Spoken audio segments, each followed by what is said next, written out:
My dear students, मैं हूं विपिन भैया और आप लोगों को अंग्रेजी का पार्ट 2 आज शुरू कर रहा हूं। पार्ट 1 में आपको बता दिया था, जिसमें मैंने बताया था कि ग्रामर किसे कहते हैं, ग्रामर के कितने शाखाएं हैं और संपूर्ण शाखाओं का मैंने क्या किया था, उदाहरण सहित व्याख्या किया था। तो बच्चों, आज हम लोग शुरू करते हैं ऑर्थोग्राफी के विभिन्न जो है शाखाओं का मैंने अध्ययन करूंगा। बच्चों, ऑर्थोग्राफी से मैंने बताया कि ऑर्थोग्राफी को कहते हैं वर्ण विचार। अर्थात मैंने आपको पिछले क्लास में बता दिया था कि अल्फाबेट के जितने भी लेटर हैं, अर्थात ए से लेकर के जो जेड तक की जो भी अक्षर हैं, वही होता है क्या चीज, ऑर्थोग्राफी। आ गया समझ में ना? मतलब ऑर्थोग्राफी क्या है, ए से लेकर के जेड तक के सभी अक्षर ऑर्थोग्राफी हैं। और ए से जो जेड तक की जो लेटर है उसको कहते हैं अल्फाबेट। क्या कहते हैं? अल्फाबेट कहते हैं। कोई दिक्कत नहीं होना चाहिए। तो अब मैं आपको बता देता हूं कि अल्फाबेट जो है उसको दो भागों में बांटा गया। अल्फाबेट कितने भागों में बांटा गया? दो भागों में बांटा गया। अर्थात एक हो गया जिसको कहा गया क्या चीज, वॉवेल, और दूसरा को कहा गया कॉन्सोनेंट। एक बार मैं बता दूं, अल्फाबेट को दो भागों में डिवाइड किया गया।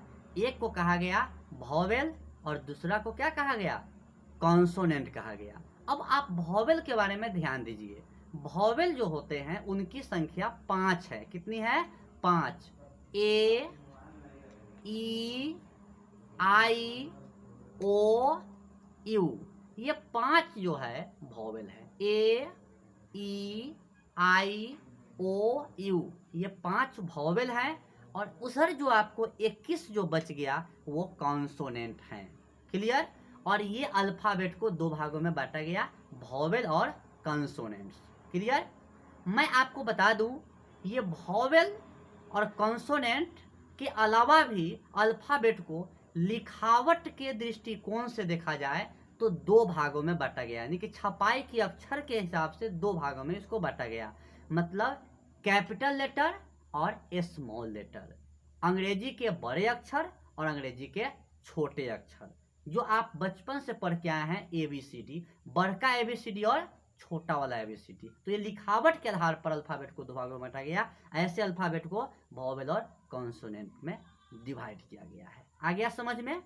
तो अब आप ये हमसे पूछिएगा कि इसका अंग्रेजी में उपयोग कहाँ है, ये वॉवेल और कॉन्सोनेंट का। तो बच्चों, ये आपको ऑर्थोग्राफी चैप्टर इसीलिए पढ़ाई जाती है कि आपको सही से आर्टिकल समझ में आए। क्या समझ में आए? आर्टिकल समझ में आए। कोई दिक्कत? अब मैं आपको थोड़ा सा इसके बारे में मैं बता देता हूं, थोड़ा उच्चारण पर भी मैं आपको ले चलता हूं।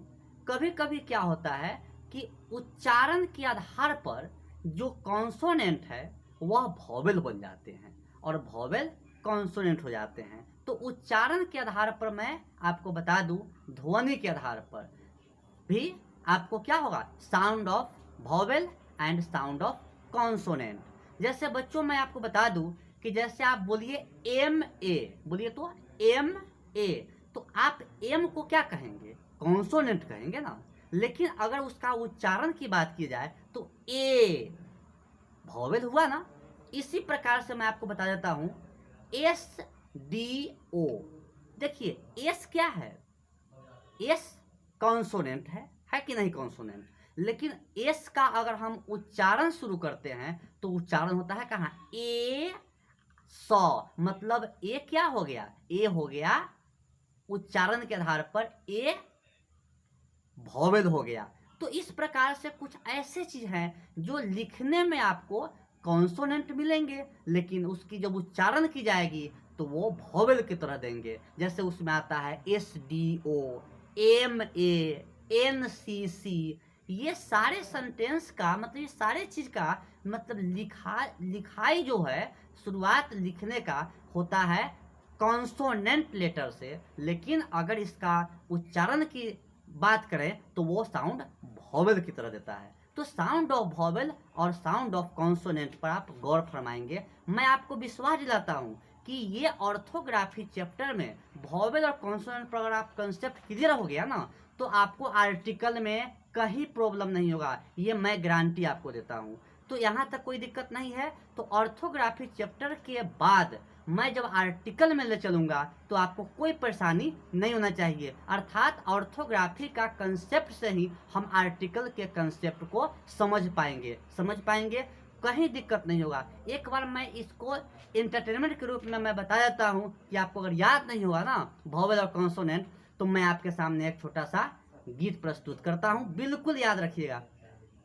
ललना है ए ई आई ओ यू के भोवेला माना, बाकी सब कंसोनेंट भइले हो।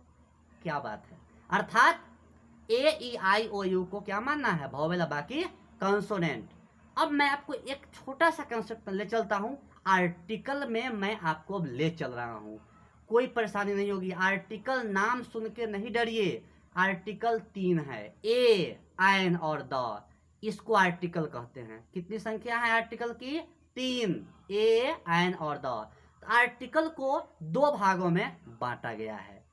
कितने भागों में बांटा गया है, 2 भागों में, एकदम याद रखना है। एक होता है इनडिफिनिट आर्टिकल और एक होता है डिफिनिट आर्टिकल। बच्चों, इनडिफिनिट आर्टिकल की संख्या, इनडिफिनिट आर्टिकल में आता है ए और एन, और डिफिनिट में आता है द। मैं आपको बता दूं फिर से, आर्टिकल की संख्या 3 है, ए, एन और द। आर्टिकल को 2 भागों में बांटा गया, एक जो है इनडिफिनिट आर्टिकल और दूसरा हुआ डिफिनिट आर्टिकल। इनडिफिनिट आर्टिकल में आया ए और एन, और डिफिनिट आर्टिकल में क्या आया, द। तो इनडिफिनिट आर्टिकल ए और एन का प्रयोग मैं आपको डिटेल्स में बताऊंगा, द का प्रयोग हम अगले वीडियो में बताएंगे। ए और एन का प्रयोग में एक लाइन में मैं आपको बताता हूं, कभी नहीं भूलिएगा, याद रखिएगा। अगर किसी सिंगुलर काउंटेबल नाउन, मतलब एससीएन का कोई भी एससीएन हो, सिंगुलर काउंटेबल नाउन हो, अगर उसका शुरुआती अक्षर अगर कॉन्सोनेंट से हो रहा है ना, कॉन्सोनेंट से, तो उसके पहले आप लोग ए का प्रयोग करेंगे, कोई दिक्कत।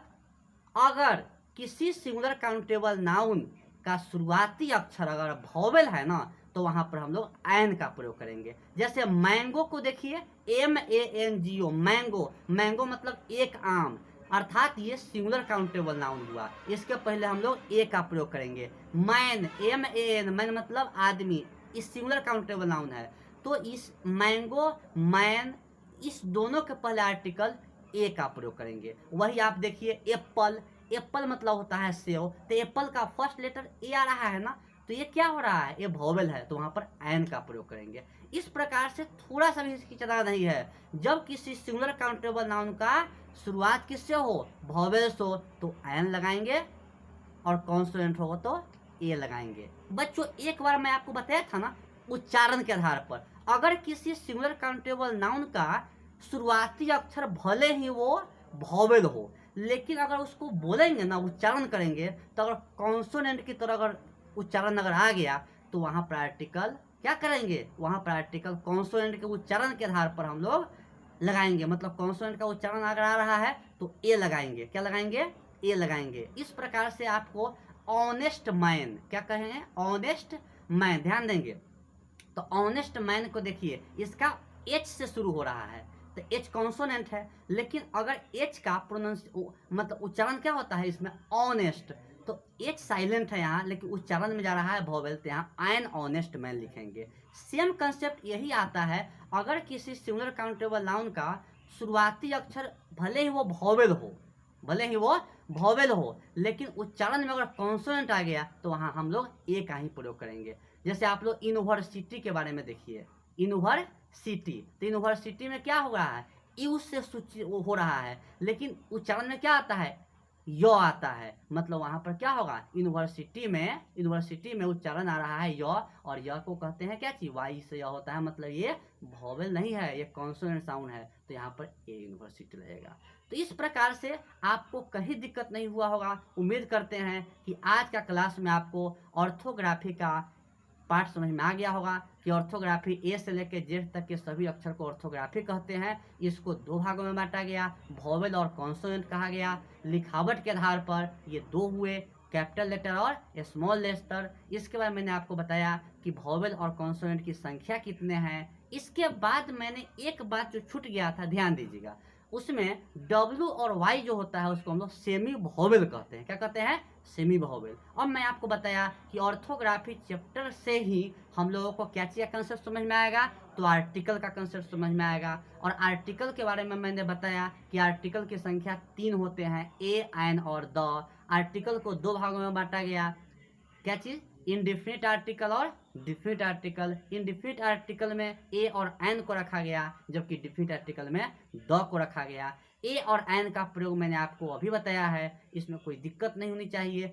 अब अगले वीडियो में आर्टिकल का मैं एक बार रिवाइज करवा दूंगा और डिफिनिट आर्टिकल द के बारे में मैं बताऊंगा। इस प्रकार से अगर यह वीडियो में किसी दिक्कत होगी तो आप कमेंट करेंगे, हम आपको रिवाइज जरूर कराएंगे। हर वीडियो को एक बार हम रिवाइज करवा देंगे, तभी आगे बढ़ेंगे। और ये जो हमारा चैनल है NMBB कोचिंग, इसको आप लाइक करेंगे, सब्सक्राइब करेंगे। इसलिए करेंगे कि हम अगला वीडियो जब आपको दें इसके संबंधित, तो आपको नोटिफिकेशन मिल जाए और आप उसका लाभ उठा सके। धन्यवाद। NMBB कोचिंग सेंटर आपके हर मोड़ पर, आपके हर समस्या में आपके साथ खड़ा उतरेगी। और हम उम्मीद जताते हैं कि इंग्लिश में ही नहीं, सारे विषयों में हम आपको मदद करेंगे। इसलिए आप घबराइए नहीं, डरिए नहीं, पढ़िए आराम से। धन्यवाद।